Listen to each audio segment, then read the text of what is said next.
WhatsApp class, my name is Vikram Prajapat और आज के इस ट्यूटोरियल्स के अंदर अपन यूनिट नंबर 14 के लॉन्ग क्वेश्चन आंसर के बारे में डिस्कस करने वाले हैं। तो यूनिट नंबर 14 का जो सबसे पहला क्वेश्चन है वो क्वेश्चन ये बोल रहा है कि what is SQL join, explain with example.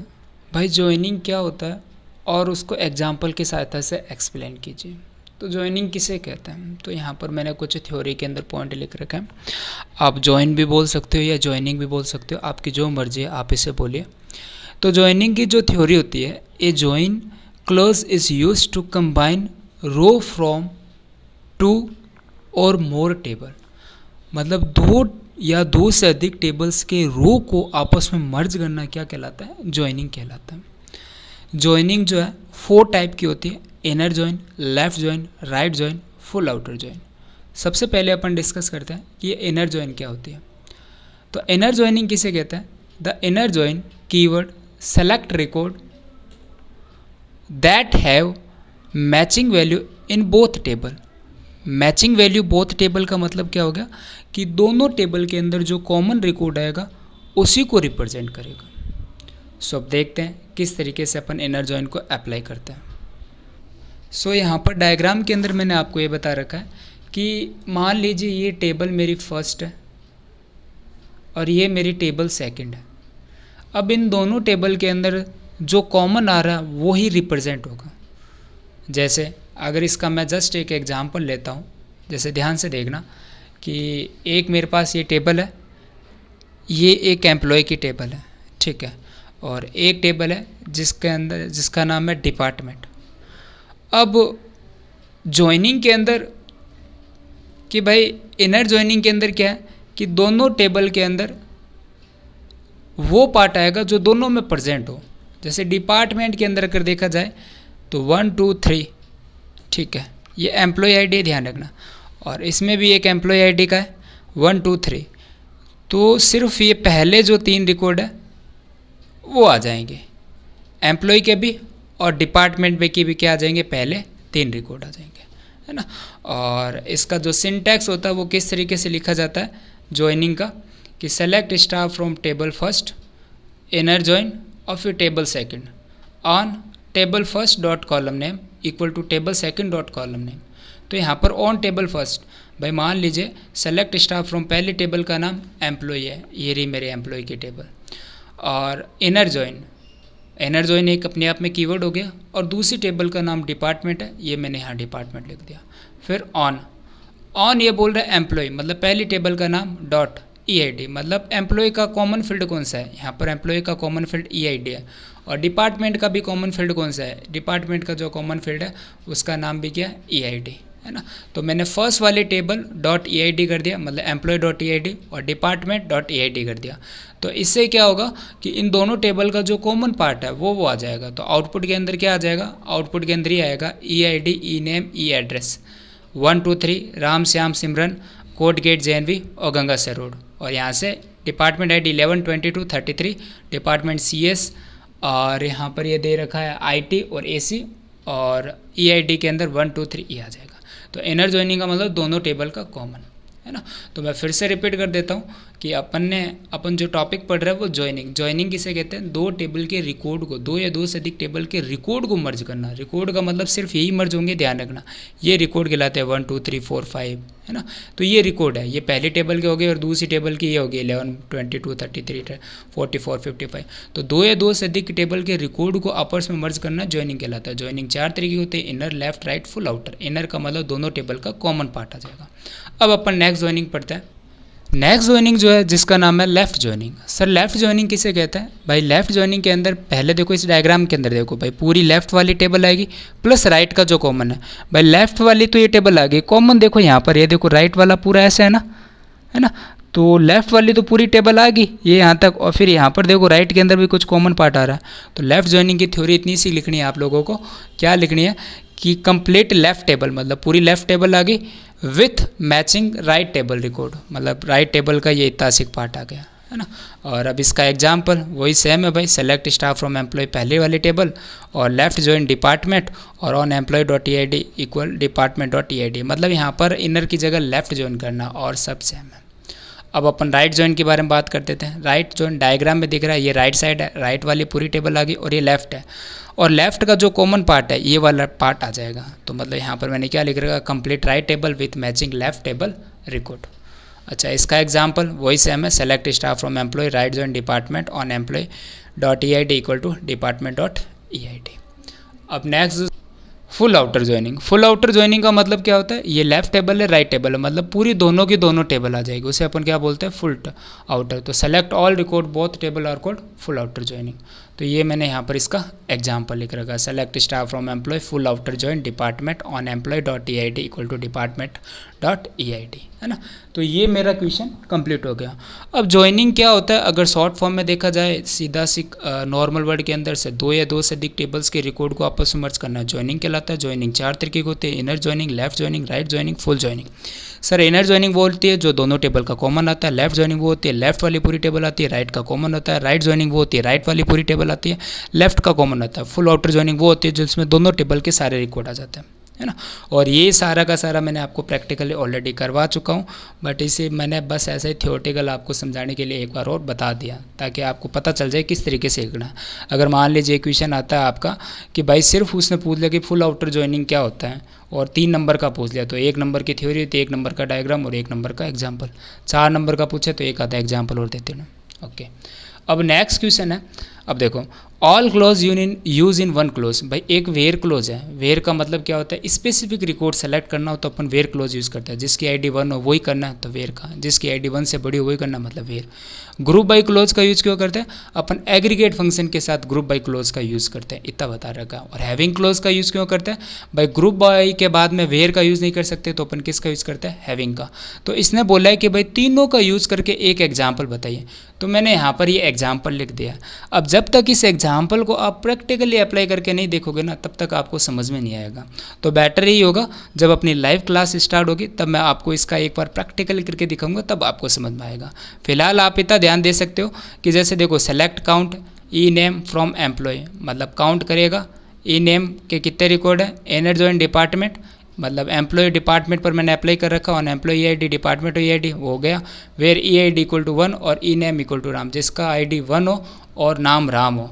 और group by E name having count E name greater than, मतलब ग्रुप बाई के बाद वेयर का यूज़ नहीं कर सकते तो मैंने किसका यूज़ किया, हैविंग। अच्छा, ग्रुप बाई के पहले आप वेयर का यूज़ कर सकते हो, इसमें कोई समस्या नहीं है। तो बस आप इसको एक बार एग्जाम्पल को माइंड में सेट रखिए, जैसे मैं प्रैक्टिकल करूँगा तब मैं आपको इसके बारे में कुछ और बताऊँगा। और हाँ, थोड़ी थोड़ी थ्योरी भी सबके बारे में ध्यान रखना। हैविंग का अगर आपसे पूछा जाए थ्योरी में क्या बताओगे, सर ग्रुप बाई, ये देखो ग्रुप बाई है ना, इस ग्रुप बाई के बाद वेयर का यूज़ नहीं कर सकते तो अपन किसका यूज़ करते हैं, हैविंग। ठीक है सर, ग्रुप बाई किसे कहते हैं, एग्रीगेट फंक्शन के साथ। देखो ये काउंट, मिन, मैक्स, एवरेज, सम, ये सारे एग्रीगेट है। एग्रीगेट फंक्शन के साथ किसका यूज़ करता है, group by. Where specific record को सेलेक्ट करना हो तो अपन वेयर का यूज़ करते हैं। अब अपन नेक्स्ट क्वेश्चन को देखते हैं। अब जो नेक्स्ट क्वेश्चन आता है, क्वेश्चन नंबर 3 लॉन्ग क्वेश्चन। और देखो क्वेश्चन नंबर 3, सॉरी मैंने यहाँ पर क्वेश्चन नंबर 4 लिख दिया, अब ये 3 मानना एज्यूम कर लो, नंबरों से वैसे कोई लेने देना नहीं है, क्योंकि जो फर्स्ट क्वेश्चन था वो ज्वाइनिंग का था, और जो सेकंड क्वेश्चन था वो मैंने अभी आपको बताया था कि ग्रुप बाई, वेयर और हैविंग का एक जगह यूज़ करना, और थर्ड क्वेश्चन ये हो गया डिस्कस द फॉलोइंग स्कीमा। अच्छा, स्कीमा क्या होता है भाई, स्कीमा के बारे में मैंने आपको शॉर्ट फॉर्म में ये बताया था कि जो टेबल का ओवरऑल स्ट्रक्चर होता है या डेटाबेस का ओवरऑल स्ट्रक्चर होता है। जैसे मैं अगर ऐसे यहाँ पर एक टेबल बनाऊँ कि जैसे जस्ट एक एग्जांपल के लिए, इसे आप नोट करने की नीड नहीं है क्योंकि DBMS वाले टॉपिक के अंदर मैंने आपको अच्छे से बता रखा है स्कीमा क्या होता है। एस आई डी है, एस नेम है और एस एड्रेस है, ठीक है ये, और 1 2 3 A B C, और यहाँ पर एड्रेस में कुछ नहीं दिया। तो स्कीमा किसे कहते हैं, इस टेबल का पूरा ओवरऑल स्ट्रक्चर। अगर आप ऐसे बोल सकते हो एक डेटाबेस, और डेटाबेस के अंदर तो हज़ारों टेबल होती है, आप डेटाबेस का ओवरऑल स्ट्रक्चर बोलो तो बेस्ट है ना। तो स्कीमा की डेफिनेशन क्या होगी, डेटाबेस का ओवरऑल स्ट्रक्चर। अब इसको मैं कैसे लिख सकता हूँ, मैं इसको ऐसे भी लिख कर बता सकता हूँ कि भाई ये देखो स्टूडेंट है, और स्टूडेंट के अंदर एक एस आई डी है, ब्रैकेट में लिख दिया, एस नेम है और एक एस एड्रेस है। तो ये मेरी क्या एक स्कीमा है, ठीक है। तो अब देखो इसने क्वेश्चन में कैसे दिया, मज़ेदार तरीके से दिया है कि इसने बोला है कि भाई डिस्कस द फॉलोइंग स्कीमा। अब स्कीमा का मतलब समझ गए कि डेटाबेस का ओवरऑल स्ट्रक्चर। अब इसमें एक स्कीमा दे रखी है जिसका नाम स्टूडेंट्स, मतलब स्टूडेंट एक टेबल है जिसमें उसके एट्रीब्यूट रोल नंबर, स्टूडेंट का नेम, एज, फ़ोन, एड्रेस और क्लास है, ठीक है। और एक उसने दे रखा है स्कीमा क्लासेस। अब क्लासेस के अंदर क्लास का नाम, रूम नंबर और क्लास कि स्ट्रेंथ, ये दे रखी है उसके एट्रीब्यूट। तो भाई अब ये दोनों एक तरीके से स्कीमा, और इस स्कीमा पर मान लीजिए रोल नंबर के अंदर कुछ भी हो सकता है, 101, 102 या 1 2 3, कुछ भी रोल नंबर हो सकता है, नए में भी सी कुछ भी हो सकता है, बस ये स्कीमा दे रखी है। अब इस स्कीमा के अकॉर्डिंग आपको क्वेरी लिखनी है। अब देखो, right query for the following syntax. अब देखो इसने एक क्वेश्चन दे रखा है भाई, बोर्ड ने क्या क्वेश्चन दिया, बोर्ड ने ये दे दिया इस डिस्कस स्कीमा, और फिर ये दे दिया और ये दे दिया, और क्वेश्चन मेन यहाँ से स्टार्ट है। अब इसने क्या बोला भाई, right the name of those student class 5th room number F12। भाई उस स्टूडेंट के नाम लिखना है जिसकी क्लास तो क्या हो 5th हो, और रूम नंबर क्या हो उसका F12 हो। ठीक है सर, क्लास तो किसके अंदर आ रही है, क्लास जो आ रही है इस स्टूडेंट के अंदर आ रही है। ठीक है, ये देखो क्लास, और रूम नंबर जो आ रहा है वो क्लासेस के अंदर आ रहा है। तो मैं यहाँ पर क्या लिखूँगा, सेलेक्ट। अब उसने क्या बोला कि राइट द नेम, खाली नेम चाहिए ना, तो मैंने सेलेक्ट ऐसे नेम कर दिया, स्टार करता तो पूरी टेबल आ जाती। Select S name from students, students का मतलब इस टेबल से, और कॉमा क्लासेस, क्लासेस का मतलब दूसरी वो टेबल है, तो मैंने दोनों कॉमा लगा कर दिया। Select S name from students comma classes where, जिसका रूम नंबर क्या होना चाहिए, रूम नंबर तो होना चाहिए F12। देखो यहाँ पर दे रखा है, रूम नंबर क्या होना चाहिए F12। ठीक है, ये रूम नंबर मैंने क्या दे दिया F12। एंड उसकी क्लास क्या होनी चाहिए, क्लास जो होनी चाहिए वो 5th होनी चाहिए। तो ये देखो क्लास 5th है, तो यहाँ पर मैंने क्लास 5th लिख दिया। तो सिंपल सा क्या, सेलेक्ट एस नेम। भाई ये बोल रहा है कि इन दोनों टेबल में से मुझे खाली नाम चाहिए, तो मैंने select S name from student comma classes कर दिया। बट जिसका रूम नंबर क्या F12 और क्लास 5th, तो मतलब उसकी क्लास भी 5th होनी चाहिए और रूम नंबर भी क्या होना चाहिए F12 होना चाहिए। तो ये नॉर्मल क्वेरी है अकॉर्डिंग टू मी। बट अगर आप इस क्वेरी को ज्वाइनिंग के थ्रू करते हो तब मज़ेदार होता है भाई, इसके अंदर रिकॉर्ड रिपीट होने के ज़्यादा चांस रहता है। अब ज्वाइनिंग के अंदर करोगे तो आपको क्या लिखना पड़ेगा, select star, select S name from student, full outer joining, classes, फिर उसका एक कॉमन फील्ड भाई जो भी है ना, और फिर आपको यहाँ पर ये वेयर क्लोज वाली क्वेरी लिखनी पड़ेगी। खैर वो अपन कभी प्रैक्टिकल करेंगे तब अब मैं आपको डिस्कस करूँगा।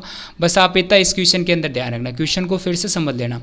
इस क्वेश्चन ने ये बोला है कि भाई जो क्लास है और एक और जो टेबल है स्टूडेंट है ना, क्लास और स्टूडेंट, इन दोनों में से मुझे नेम चाहिए, तो मैंने सिर्फ लिख लिया select S name from student comma classes.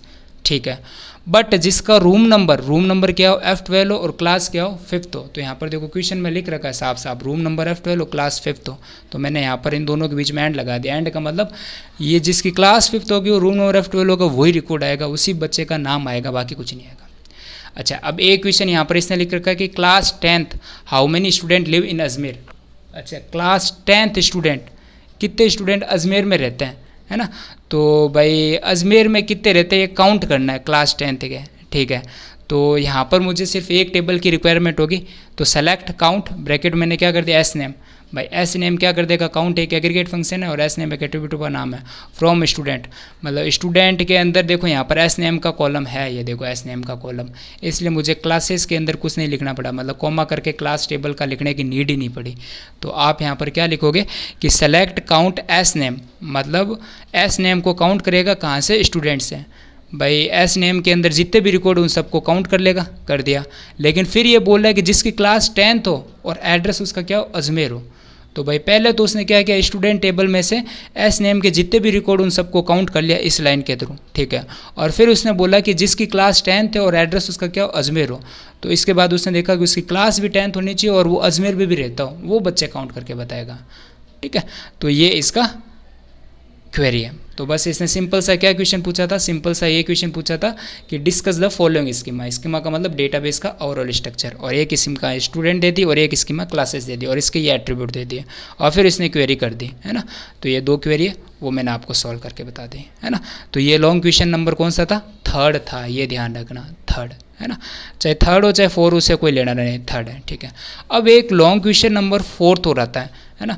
अब इस क्वेश्चन को मुझे एक्सप्लेन करने की ज़रूरत नहीं है, जो क्वेश्चन नंबर 4th है वो मैं आपको बता देता हूँ। Explain aggregate function. अब ये एग्रीगेट फंक्शन को एक्सप्लेन करो, बस इतना सी लिख रहा है, explain aggregate function in SQL. ये क्वेश्चन है, एफ मतलब फंक्शन का, एफ का मतलब फंक्शन। अब भाई ये मैंने आप लोगों को प्रैक्टिकल के अंदर अच्छे से बता रखा है, ये काफ़ी बड़ा हो जाता है। तो इसलिए प्रैक्टिकल वाला जो मैंने वीडियो दे रखा है उस वीडियो को पहले देखें अगर आपने नहीं देखा, और वहाँ पर एग्रीगेट फंक्शन के बारे में अच्छे से बता रखा है। शॉर्ट फॉर्म में अगर आपसे पूछा जाए एग्रीगेट फंक्शन क्या होता है तो आप बता सकते हो एग्रीगेट फंक्शन को किसी भी कॉलम पर लगाया जाता है। जिस कॉलम पर लगाया, जैसे मान लीजिए यहाँ पर एग्रीगेट फंक्शन किसी भी कॉलम पर, ये कॉलम है ना, ये एट्रीब्यूट है, ये फील्ड है, तो किसी भी एट्रीब्यूट पर लगाया, जिस एट्रीब्यूट पर लगाया उसके सारे रिकॉर्ड को कैलकुलेट करेगा और एक आउटपुट दे देगा।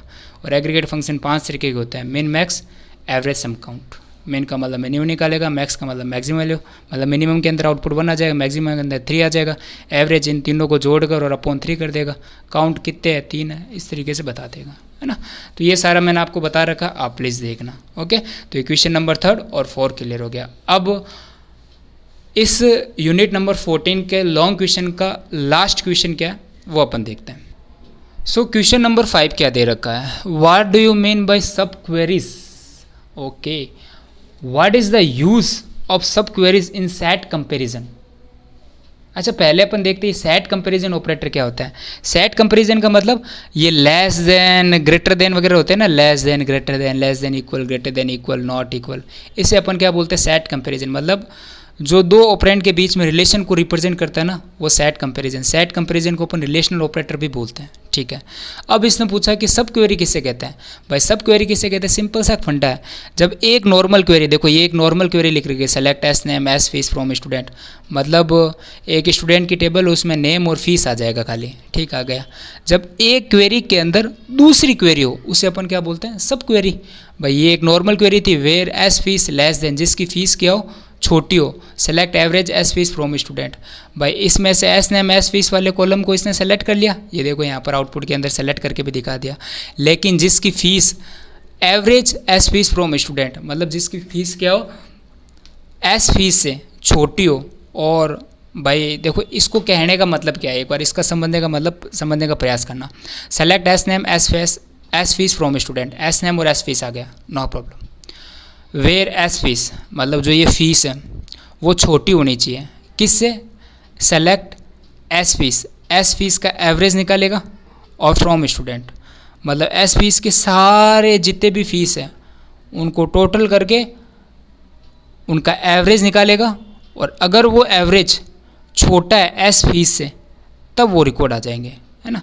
तो ये अगर इस क्वेरी को आप करोगे तो यहाँ पर ये आउटपुट इस तरीके से आ जाएगा।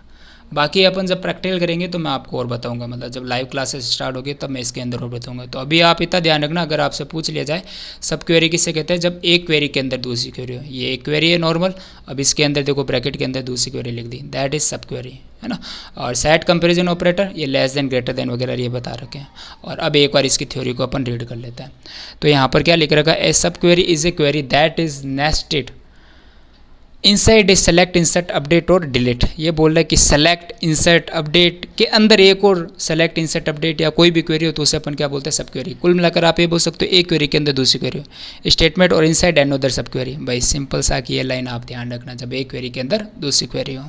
सो आई होप आपको क्लियर हो गया। तो ये यूनिट नंबर 14 के लॉन्ग क्वेश्चन मेरी तरफ से कंप्लीट हो चुके हैं, है ना। तो अब भाई चैप्टर नंबर जो अपना 14 है, मैंने वेरी शॉर्ट क्वेश्चन आपको अच्छे से करवा दिए, शॉर्ट क्वेश्चन भी अच्छे से करवा दिए और लॉन्ग क्वेश्चन भी करवा दिए। वेरी शॉर्ट क्वेश्चन का एक वीडियो बना था, शॉर्ट क्वेश्चन के 2 वीडियो बनाए थे मैंने आप लोगों को के लिए, और लॉन्ग क्वेश्चन का सिर्फ एक वीडियो बनाया। अब लॉन्ग क्वेश्चन के अंदर मैंने एग्रीगेट फंक्शन को यहाँ पर ज़रूर एक्सप्लेन नहीं किया, बाकी पाँचों के पाँचों क्वेश्चन को मैंने यहाँ पर एक्सप्लेन कर दिया। और ये सारे के सारे मैं पहले आपको प्रैक्टिकल भी करवा चुका हूँ भाई। तो बेटर यही रहेगा कि आप सबसे पहले उन प्रैक्टिकल को ढंग से देखें और ढंग से इनके नोट्स को क्रिएट करें। हाँ भाई, कम से कम अगर आपको प्रैक्टिकल के अंदर कोई समस्या आ रही है तो एटलीस्ट आपको थ्योरी माइंड में सेट होनी चाहिए, क्योंकि ज़्यादातर थ्योरी पूछी जाती है, प्रैक्टिकल काफ़ी क्वेश्चन कम पूछा जाता है रिटन एग्ज़ाम के अंदर, है ना। तो अपने वेरी शॉर्ट और लॉन्ग क्वेश्चन कंप्लीट हो गए। अब एक नेक्स्ट ट्यूटोरियल आएगा जिसके अंदर अपन अदर इंपॉर्टेंट क्वेश्चन के बारे में और डिस्कस करेंगे, अदर इंपॉर्टेंट क्वेश्चन, क्योंकि इस चैप्टर से काफ़ी क्वेश्चन आते हैं और कुछ 5-6 क्वेश्चन अदर इंपॉर्टेंट है, और वो जैसे ही हो जाते हैं इसके बाद अपना यूनिट नंबर 14 पूरा कंप्लीट हो जाएगा। फिर अपन यूनिट नंबर 15 स्टार्ट करेंगे जिसका नाम PLSQL है। सो मिलते हैं नेक्स्ट ट्यूटोरियल के अंदर, तब तक के लिए bye bye, thank you, take care.